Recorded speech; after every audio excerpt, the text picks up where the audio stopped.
柯尚輝教授，互人叫做是台灣現代音樂之父，伊也是民歌採集真重要的推動者。伊對1964年開始做田野調查，甲893,000條的台灣傳統歌謠錄音起來，開創台灣民族音樂學的研究。今年也是這柯尚輝教授別逝25週年，國立傳統藝術中心打算9月開始呢，要舉辦紀念音樂會，紀念這位台灣民族音樂加藝術文化的守護者。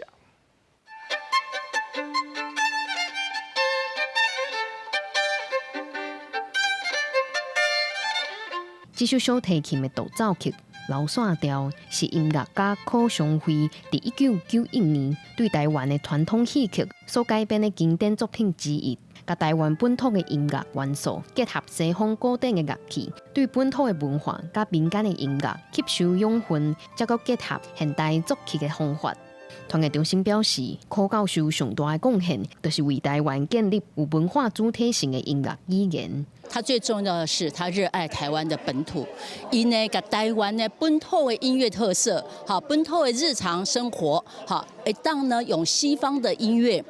現代的音樂來呈現出來，互呢台灣人聽到家己台灣的音樂，嘛互世界看到台灣的音樂。團結中心也表示，柯尚輝教授是台灣現代音樂家啟蒙的導師，也是民歌採集重要的推動者。伊對1964年開始田野調查，甲將近3000首台灣山地甲平地傳統歌謠攏錄音起來，開創台灣民族音樂學的研究之路。10幾歲的時陣，我足愛音樂，我看音樂雜誌、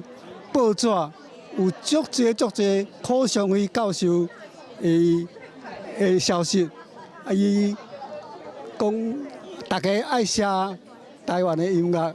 今年是伊別逝25週年，為着感念這位台灣民族音樂甲藝術文化的守護者，團結中心也宣布，甲高雄樂團、國樂團、合唱團等大家團隊合作，打算9月開始，佇北中南推出紀念音樂會，用音樂聽台灣，也感受柯尚輝教授對台灣的愛。記者顧玉琪、林秀凱台北報道。